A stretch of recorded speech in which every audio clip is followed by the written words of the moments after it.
नमस्कार मित्रों और प्यारे बच्चों, हम लोग Divya teacher history maker group के अंतर्गत अध्ययन कर रहे हैं। मेरा मोबाइल मेरी शिक्षा के तहत आप मेरे साथ अध्ययन कर रहे हैं नवंबर का भूगोल। अभी तक हम लोगों ने इसका अध्ययन किया जो 7वां का ही अलग अलग खंड है, तो उस 7वें चैप्टर का चौथा खंड श्रीलंका, उसको हम लोग आज देखेंगे।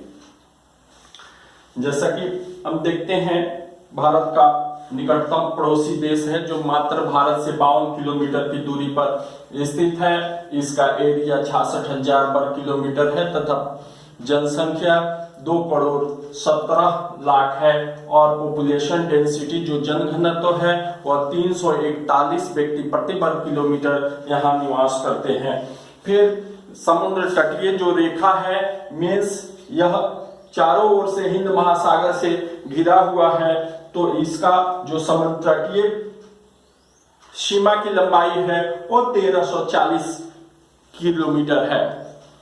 तो श्रीलंका एक तरह से हम देखते हैं कि एशिया महाद्वीप में भारत के दक्षिण में हिंद महासागर में स्थित एक बड़ा द्वीप है जिसे हम सिंहल द्वीप के नाम से भी प्राचीन काल में जानते थे।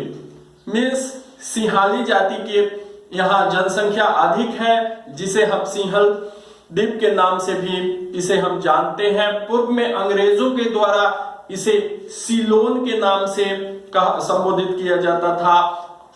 हम भी सीलोन रेडियो के प्रसारण को पूर्व में सुने हुए हैं, जानते हैं। यहाँ हीरा मोती जोहरात की भंडार है, इसलिए इसे पूर्व के मोतियों का देश के नाम से भी जाना जाता है, संबोधित किया जाता है। इसके 3 जो मुख्य प्रदेश है, यह उत्तरी चूना प्रदेश है, बीच में मध्य पहाड़ी प्रदेश है और तटवर्ती जो मैदानी क्षेत्र है वह निचला तटीय प्रदेश के नाम से जाना जाता है। इस तरह यह औपनिवेशिक काल से ही आने वाले जो समुद्र तटीय क्षेत्रों से होकर यात्रा करते थे उनके लिए ईंधन आपूर्ति करने का ये काम ये देश करता था।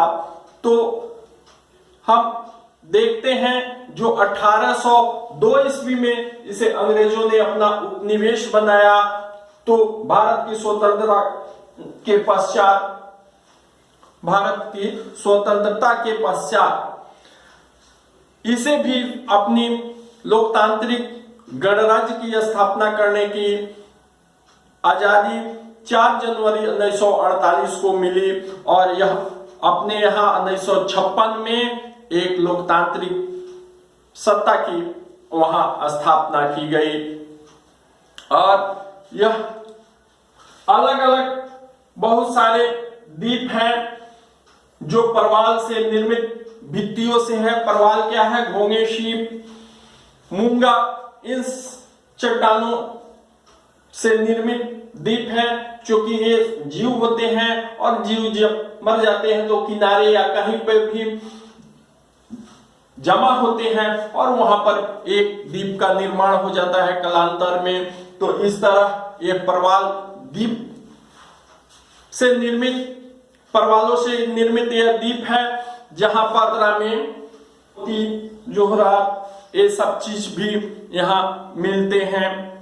मुख्य रूप से यहाँ पर सिंहाली जाति के लोग सिंहाली भाषा बोलते हैं जो जिनकी आबादी 70% के पास है। बौद्ध, ईसाई और मुस्लिम अन्य धर्मावली भी यहाँ रहते हैं। श्रीलंका के उत्तरी भाग में तमिलों का अधिक जनसंख्या निवास करता है। तो इस तरह हम देखते हैं कि श्रीलंका क्या है कि हिंद महासागर के शीर्ष पर स्थित है। एक ऐसा देश है जो हिंद महासागर के समुद्री मार्ग से गुजरने वाले सभी जहाजों को अपने औपनिवेशिक काल से भी ईंधन आपूर्ति करता रहा है।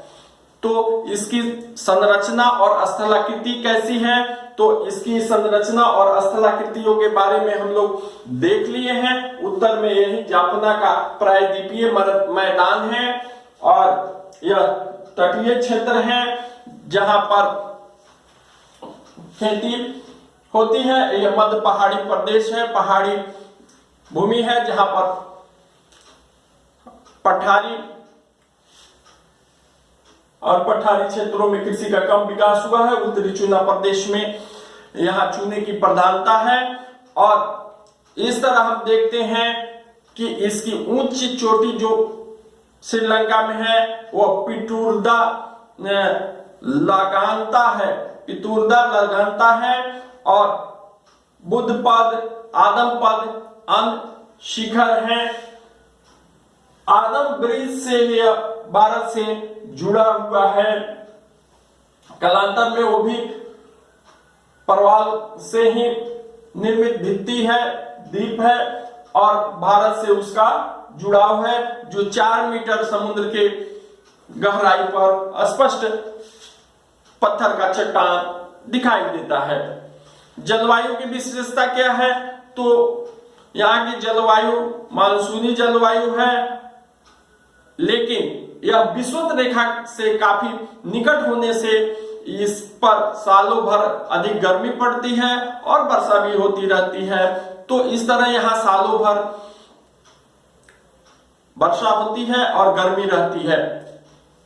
तटीय भागों में 200 सेंटीमीटर और पर्वतीय भागों में 500 सेंटीमीटर के आसपास वर्षा होती है।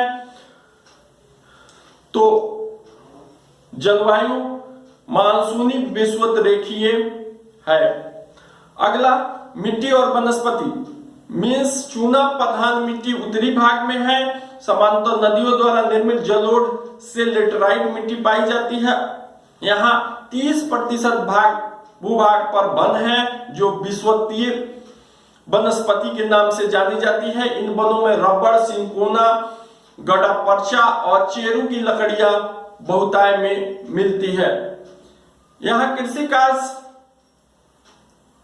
की अपेक्षा अधिक व्यावसायिक कृषि प्रचलित है, जिसमें चाय, काली मिर्ची, दालचीनी, कहवा, रबड़, केला, तंबाकू, पान, सुपारी, अनानास, गन्ना, कोको और काजू जैसे व्यावसायिक फसलों का यहाँ पर उत्पादन प्रमुखता से किया जाता है। खनन और उद्योग को हम देखते हैं जो अर्थव्यवस्था को प्रभावित करते हैं। तो यहाँ खनन के नाम पर ग्रेफाइट, मेंजाइट, अवरक, लौह अयस्क मिलते हैं। नीलम, मुक्ता, पुखराज जैसे रत्नों की यहाँ प्रचुरता है। यहाँ समुद्र से मोती निकालने के कारण इसे पूर्व का मोती भी कहा जाता है। प्रमुख बंदरगाहों में तिरुकोमाली, कोलंबो यहाँ स्थित है।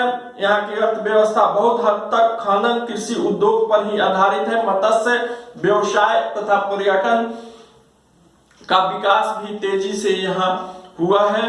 तो इस तरह हम लोगों ने श्रीलंका के बारे में जाना। अब इतना ही, मिलते हैं हम अगले वीडियो में। तब तक के लिए अपने घर पर रहें, सुरक्षित रहें, अध्ययन जारी रखें, माता पिता की आज्ञा का पालन करें, आसपास सफाई रखें। धन्यवाद।